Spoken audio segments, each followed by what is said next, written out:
Welcome students. So in the last video we have learned about the harmonics which are induced in the three-phase induction motor, and we have already learned what is the criteria for selection of number of rotor slots. Now what is the condition for satisfying the number of stator slots as well as the number of rotor slots. So let us continue with the design of three-phase induction motor. Next, we will learn about the design of end rings. So in the rotor, all the conductors are placed in the slots, and one end, all the conductors are short circuited to each other. So that point is called as a end rings. So how to design the end rings, that we have to see now. So this is a distribution of current in the end rings of a three-phase induction motor. So you can see here. So it is a currents in cage rotor bars and the end ring. So this is a rotor bars. So this is a rotor bars. So this is end rings, one end ring, and this is another end ring, another end of the end rings or rotor bars. So here the conductors are placed inside this rotor bars. Correct. So rotor bars inside this current is, rotor conductors are placed. So the distribution of current in the rotor bars is shown in this particular figure. So here the under one pole pitch. So this is one pole pitch. You can observe here from this point to this point, it is observed as one pole pitch. In the one pole pitch, the distribution of current is in one direction. So and in another pole pitch, so it is a continuation here. So it is continuation here. See here the direction of current in the opposite direction. So here the current direction is in the top side, correct. So here it is bottom side, here also it is bottom side. So it is a next pole pitch. So from here to here up to certain distance, so it is one pole pitch. So the direction of current will be in the opposite direction in the end rings. So similarly it is surrounded for 360 degrees. So this end rings or the rotor bars which are conductors which are placed in the rotor bars are surrounded by 360 degree. So it is shown in the only horizontal view. So the direction of current will be opposite in under one pole pitch. So that here the distribution of bar currents, rotor bar currents. So here at this particular point, the starting of pole pitch, the bar current will be 0. After that it is increases. So you can observe here it is a sinusoidal waveform. So it is increases. The bar current will be increases, and at the middle of the pole pitch the bar current will be higher. It is maximum. After that it go on decreases. So under one pole pitch it is a positive half cycle of sine wave, you can observe. So under one pole pitch the distribution of current, so this is one pole pitch, correct. The distribution of current is from a half cycle of a sinusoidal waveform. So at the middle of the pole pitch the current will be maximum. So again at the end of the pole pitch the rotor bar current will be 0. It becomes 0. Again it is continuing. The direction of current is in opposite direction, correct. So it is in the negative half cycle. So it will be continue like this. So it will be continue in the negative half cycle. So the rotor bar current is sinusoidal in nature. You can observe here. So here in the this left side of the this pole pitch, the direction of current is in downward direction. So the bar current will be in the negative half cycle, correct. So this is the direction of entering current. So the direction of entering current is exactly opposite of the direction of bar current. So this is the end rings, top end ring, and here it is the bottom end ring. So you can observe here when the bar current is maximum, here the bar current is maximum, correct, in the middle of the pole pitch. In that case the end ring current is 0. Here it is 0. So it go on increases when the bar current is 0 at this particular point. When the bar current is 0 at this particular point, the entering current is maximum. Entering current is maximum. That means at this particular point two entering currents or two bar currents will be meeting at this particular point. So the entering currents will be maximum in this particular point. So again it is go on decreases when bar current will be maximum in the negative direction. Here in this particular position the bar current will be maximum, correct. So in that case this entering current will be 0 in that case. So you can see that the bar current and end ring currents are complement to each other. So whenever bar current is 0, in this particular position 0, the end ring current will be maximum, and when the bar current will be high in the maximum position, end ring current will be in the 0 position. So this is the distribution of current in the end ring and in the bar current. So we need to find out, or we need to derive an expression for finding the bar current of an and end ring current of an induction motor, or you can say a rotor of an induction motor. So this is design of end ring question is important. So you have to start with this, writing this figure. Correct. So the distribution of current in the bars and end rings of a squirrel cage motor is complicated. So it is shown in the figure. It can be shown that if the flux distribution is sinusoidal, then the bar current and end ring current is also sinusoidal. So if we can observe from the diagram, from the graph, that the flux distribution is also sinusoidal, correct? In the rotating magnetic field, in the length of air gap or in the air gap, the distribution of flux is sinusoidal. Therefore, the bar current and the end ring current are also sinusoidal in nature. Consider a group of rotor bars under one pole pitch. Let one half send current to an end ring in one direction and the other half in the other direction. You can observe in the figure. So here under one pole pitch, so from here to here it is one pole pitch. That you can see the direction of current. So half of the current will be flowing in the end ring in one direction. So you can see in the left side, and half of the current will be flow in the right side. So under one pole pitch of end ring. So here it is shown that half of the current, one half of send current to an end ring in one direction and the other half in the other direction. If the maximum value of the current in each bar is IB max, so the maximum value of the current in each bar is called as IB max, and if the current is maximum in all the bars at the same time, so assume that current is maximum in all the bars at the same time, then the maximum value of current in the end ring is given by maximum value of end ring current IE max, which is given by bars per pole, that is rotor bars per pole divided by 2 into current per bar, because bars per pole divided by 2 means half of the current will be in the one direction and half of the remaining half will be in the other direction. So we can say that you can make it as a bars per pole divided by 2 into current per bar. So that is the maximum value of end ring current. So the expression for that one is IE max. So which is equal to SR. SR is the number of rotor slots divided by 2 into P into IB max. IB max. So 2 is the P is the number of poles. SR is the number of rotor slots into IB max. However, the current is not maximum in all the bars under one pole at the same time, but varies according to the sinusoidal. So for writing this expression, we have assumed that the current in all the bars are sinusoidal in simultaneously. But practically it is not that. Current is not maximum in all the bars under one pole at the same time, and it is varies according to the sinusoidal law.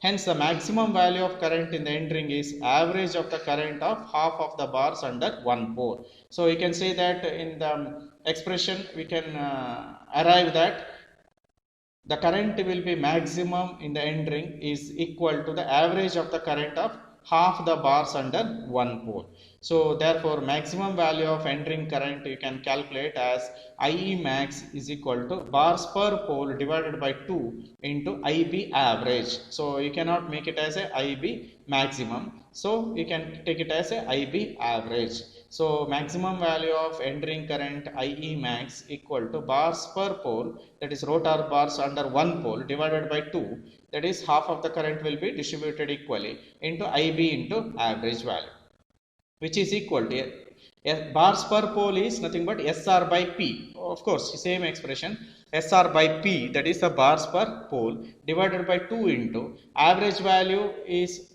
what is the expression for maximum value and average value. So maximum value you can write it as 2 by pi into, average value you can write it as 2 by pi into IB maximum. So instead of IB average, I can substitute as 2 by pi into IB maximum. So that you have learned in the first year in the basic electrical. What is that? Average value of average value is equal to 2 by pi into maximum value, or 0.637 into maximum value. So same expression you can substitute here. So instead of IB average, you can write it as 2 by pi into IB maximum. So which is equal to SR by P divided by 2 into 2 by pi into root 2 into IB value. So IB maximum is nothing but root 2 into IB RMS value. IB RMS value, correct. So this is RMS value.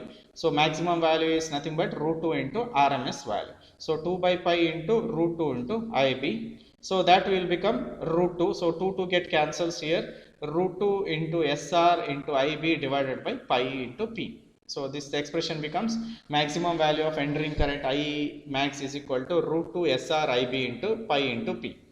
So bar current is sinusoidal, so therefore IB average equal to 2 by pi into IB max. So how you can take the average value and the maximum value relations, correct. So average value is nothing but 2 by pi into maximum value, and IB max is equal to root 2 into IB, where IB is the RMS value of bar current. So here IB value which is substituted here is the RMS value. So root 2 into SR into IB average divided by pi into P, correct. So therefore the entering current is also varies sinusoidally. So therefore we can calculate the RMS value of entering current. So we don't want the maximum value of entering current because it is a sinusoidal waveform. So all the expression in the sinusoidal waveform we will be writing in terms of RMS value. So RMS value of entering current is given by IE RMS equal to IE max divided by root 2. So IE max is this expression, previous expression. So root 2 SR into IB divided by pi P. So this is the maximum value expression. So root 2 SR IB by pi P is the maximum value expression. So IE maximum expression. So divided by root 2. Divided by root 2 if you substitute. So you will be getting SR IB by pi into P. So root 2 get cancelled. So SR IB into divided by pi into P. So SR is the number of rotor slots, IB is the bar current, and P is the number of poles. So entering current is given by SR into IB divided by pi into P. So if you consider the current density, let current density at the entering is delta E, which is considered as a 4 to 7 amps per millimeter square. So then area of cross section of entering current, so that is AE. Area of cross section of entering current AE is given by IE divided by delta E, correct. So IE is the entering current divided by delta E is the current density, which is considered as a 4 to 7 amps per millimeter square. So area of cross section of entering current you can calculate from this expression. So AE equal to IE divided by delta E in millimeter square. Also area of the entering you can also calculate as AE equal to depth of the entering into thickness of the entering. So depth of the entering into thickness of the entering will be also equal to the area of the entering. So area of the entering AE equal to depth of the entering is DE into thickness of the entering is T into E, correct. So D into T into E. So that will be the area of the entering.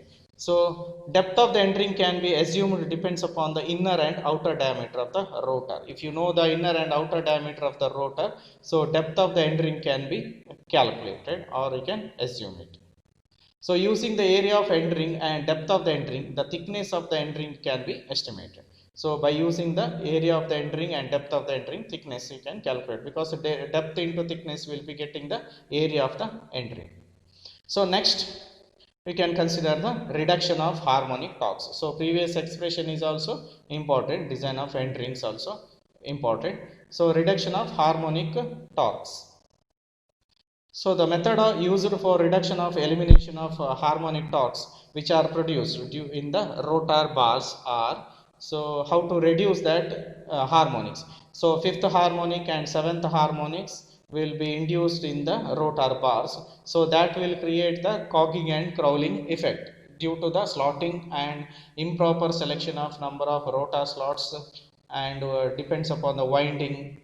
In that cases So different types of harmonics, that is normally 7th and 5th harmonics will be induced in the rotor, correct. So that harmonic torques can be eliminated or you can reduce that one. So that we have to see how to reduce the harmonic torques. So first one is the chording. By using chording method, you can eliminate or you can minimize or you can reduce the harmonic torques.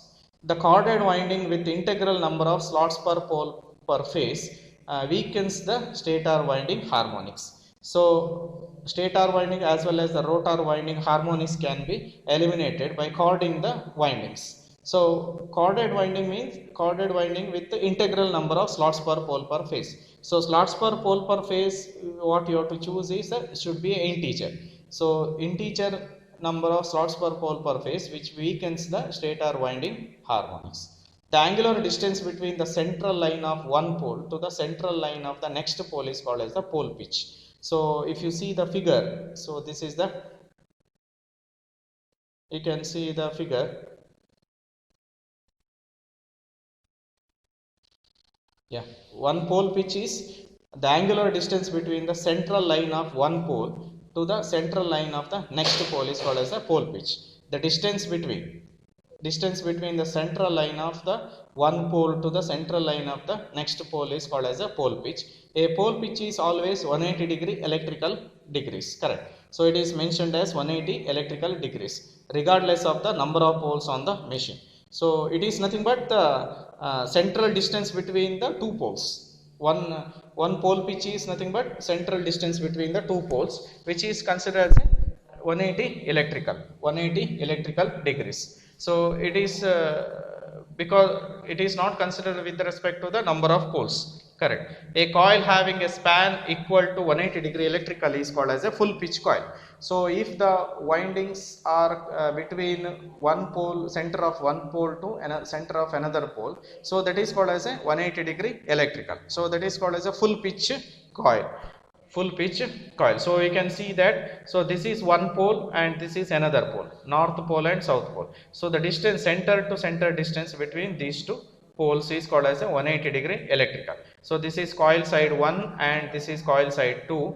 So coil side EC1 and coil side EC2. So this is 180 degree electrical and it is called as a full pitch distance between two poles. So this is one pole and another is S south pole. The distance between two pole is 180 degree electrical. So that is called as a one pole pitch. A coil having a span less than 180 degree electrical is called as a short pitch coil. Sometimes the windings are wounded or it is done to reduce the coil pitch. So it is because of reduction of harmonics, to reduce the harmonics and saving of copper. To save the copper and to reduce the harmonics, so this windings are wounded with the short of one coil pitch or one full pitch. A coil having a span less than 180 degree electrical is called as a short pitch coil or fractional pitch coil. It is also called as a corded winding. So it is called as a corded winding. A stator winding using fractional pitch coil is called as a corded winding. So this is the you can see the short pitch coil. So actually this winding, this coil side 2 should be in this south position. Coil side 2 should be in the south position, but it is reduced with some angle alpha. So that is called as a short pitch angle. So short pitch angle is here alpha. So the total length between north pole to south pole is 180 degree electrical. So it is reduced with some angle alpha. This winding, if you see the position of this conductor, you can see conductor position of this conductor is little bit nearer to the north pole, correct. So it is nothing but this angle. Actually it should be in the center of the south pole. So there is a reduction of angle. So that angle is called as a alpha. So that angle is called as a alpha. So it is called as a short pitch coil. So the vector diagram for the short pitch coil is given like this. So it should be in the horizontal direction, but it is reduced with some angle. So that is alpha. And if it is alpha, so these two are alpha by 2 angle. So that is not required, but you should know what is meant by corded winding. So that is one method to reduce the harmonic. And second method is integral slot winding. So the windings with the fractional number of slots per pole per phase create asymmetrical MMF distribution around the air gap. If the slots per pole per phase is not integral, or it is a fraction, for example, if it is a fraction number, so then the MMF distributed in the air gap is not symmetrical, not it is same, and favor the creation of noise in the induction motor. So that will create the noise in the induction motor. Therefore, fractional slot winding are not used for the induction motor stator, and only integral slot windings are used. The slots per pole per phase should be a integer. It is not a fraction. So if the fraction is there, then there will be asymmetrical magnetic motive force distribution in the air gaps. To avoid that one, so if it is asymmetrical also, then the noise of the induction motor will be higher, and the induction of harmonics also takes place. To reduce that one, to avoid that one, we need to provide the integral number of slots winding. So third point is very important, that is skewing of rotors. Skewing of rotor. The motor noise, vibrations, cogging and synchronous cups can be reduced or even entirely eliminated by skewing either stator or the rotor. The motor noise can be eliminated, vibrations when it is continuously rotating, cogging effect and synchronous cups. So if you draw the torque speed characteristics curve of an induction motor, so there will be dips in the dips and upper portion. It is not smooth curve, so it is, there will be in certain positions there will be dips and up positions will be there in the speed torque characteristics curve. So that is called as a synchronous cups. So that can be reduced or even entirely eliminated by skewing the stator or rotor. In order to eliminate the effect of any harmonic, the rotor bar should be skewed through an angle or two pitches. Normally, the skewing of rotor can be done through some angle or two pole pitches. So now this is the skewing of rotor. So skewed rotor slot. So it is not straight horizontal position. So this is the rotor bars which are not horizontal. So it is not horizontal, or it is correct. So it is connected with some angle, correct. So it is not purely horizontal. So this is the entering point, and this is also entering point. So this is the rotor shaft, and here you can see this is the rotor slots. These are skewed with some angle, so it is not horizontal. So that is called as a skewing. So that can be that will eliminate the noise and the harmonics which are generated in the rotor bars. So the electrical angle of skew can be calculated at theta sk, which is equal to 360 divided by n degree electrical, where n is the order of the harmonic. If the order of harmonics 5th or 7th harmonic, so if you want to eliminate the 7th harmonic, so 360 divided by 7, that much angle you have to skew. And if you want to eliminate the 5th harmonic, which is more pronounced, 5th and 7th, so you can take the skewing angle is 360 divided by 5. So that is the angle of skewing of induction motor. And fourth point to reduce the harmonic and noise of an induction motor is increasing the air gap length. So the increase in the air gap length reduces the harmonic torques but increases the no load current and results in the poor power factor. So you can increase the air gap length of stator and rotor. In between air gap is there, so you can increase the air gap length of induction motor. So it will reduce the harmonics, but there will be a no increase in the no load current that will reduce the power factor of induction motor. So that is the fourth point. Hence, for mechanical reasons, the air gap is made larger. So that completes the theory part of one part of induction motor, that is the design of rotor part. Now next we have to solve some numerical problem based on this one. Okay.